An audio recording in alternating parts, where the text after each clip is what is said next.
퇴직하고 나서야 알았다. 내가 말없이 살아간다는 게 얼마나 무거운 일인지. 회사 다닐 땐 말이 너무 많아서 피곤하다고 생각했다. 회의하고 보고하고 인사하고 안부 묻고 매일 누군가와 부딪히며 살았다. 그런데 그게 삶이었다는 걸 퇴직하고 나서야 알게 됐다. 하루 종일 입을 열 일이 없다. 아침에 눈을 떠도 인사할 사람 없고 저녁을 먹어도 누군가 옆에 앉아 있지 않다. 혼잣말조차 줄었다. 말을 하지 않으면 생각도 줄어든다. 마음이 점점 무뎌지고 멍해진다. 텔레비전 소리만 하루 종일 방 안을 떠돌 뿐. 그건 대화가 아니다. 그건 내가 존재한다는 증거가 되지 못한다. 문득 스스로에게 묻는다. 내가 오늘 한 말이 뭐였을까? 계란 사야겠다. 물 좀 마셔야지. 전화 왔었네. 그게 전부다. 정말로 하루에 3마디도 안 했다. 그 3마디조차 누구에게 들려준 말이 아니다. 그저 내가 나에게 던진 공허한 혼잣말이었다. 언제부턴가 목소리가 낮아졌다. 말을 안 하다 보니 발음이 둔해졌고 단어가 잘 떠오르지 않는다. 사람을 만나면 무슨 말을 해야 할지 모르겠다. 어색하다. 괜히 말을 더듬고 웃는 타이밍도 놓친다. 나이 들면 말수가 줄어든다더니 그게 아니라 말할 상대가 사라지는 거였다. 회사에서 나와도 가족은 여전히 내 곁에 있을 거라 생각했다. 그런데 아내는 자신만의 생활 리듬이 있었고 나는 그 속에 조금 낯선 존재였다. 아이들은 각자의 삶에 바쁘다.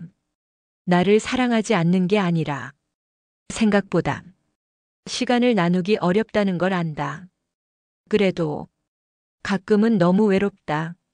말 한마디 누군가에게 하고 싶은데 들어줄 사람이 없다. 동네를 산책할 때도 카페에 앉아 있을 때도 사람들은 다 누군가와 통화하거나 누군가와 대화를 나눈다. 나는 듣기만 한다. 눈으로 구경만 한다. 그 세계에 들어가지 못한다. 내가 필요한 자리는 없다. 그렇게 느끼게 되는 순간 더 이상 말을 걸 엄두가 나지 않는다. 이따금 용기 내서 먼저 말을 건다. 마트에서 계산원에게 봉투 필요 없어요. 약국에서 혈압약도 같이 주세요. 그런 말들이 이제는 내 하루의 전부다. 사람이 말을 하지 않으면 생각이 굳고 생각이 굳으면 마음이 다친다. 마음이 다치면 어느 순간 스스로도 내가 필요 없는 사람처럼 느껴진다. 왜 이렇게까지 된 걸까?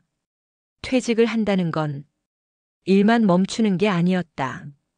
사회와의 연결이 끊기고 말할 기회가 사라지고 존재감이 사라지는 일이었다.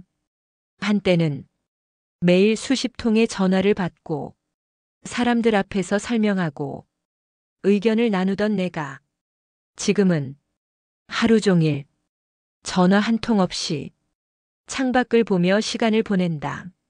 말을 할 수 있다는 건 단순한 기능이 아니다.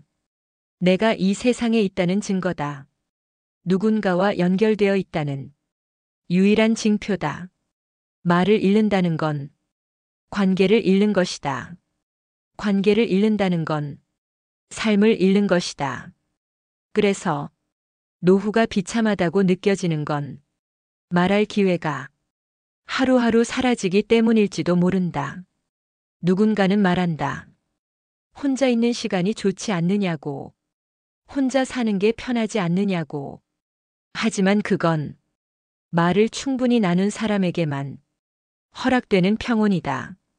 말하지 못한 외로움은 침묵보다 깊고 설명하지 못한 상처는 말보다 날카롭다. 퇴직 이후의 삶은 그렇게 조용히 사람을 닫아버린다. 이제는 말을 걸고 싶다. 의미 없는 대화라도 좋다. 날씨 이야기라도 좋다. 마주보고 누군가와 말을 나눌 수 있다면 그것만으로도 이 삶은 조금 덜 외로울 것이다. 나 같은 사람이 또 있을까? 하루에 3마디도 하지 않는 사람, 말할 사람 하나 없는 사람 있다면 그 사람에게 말하고 싶다. 우리 말이라도 좀 해요. 그게 삶을 지키는 첫걸음이니까요. 이제야 조금 알겠다. 대화란 말이 오가는 일이 아니라 서로의 존재를 인정해주는 일이라는 걸. 그래서 나는 다시 조금씩 입을 열어보려 한다. 누구든 좋다. 그 누군가에게 오늘 하루 어땠는지 한마디 건네보고 싶다. 그 말이 나를 살릴지도 모르니까.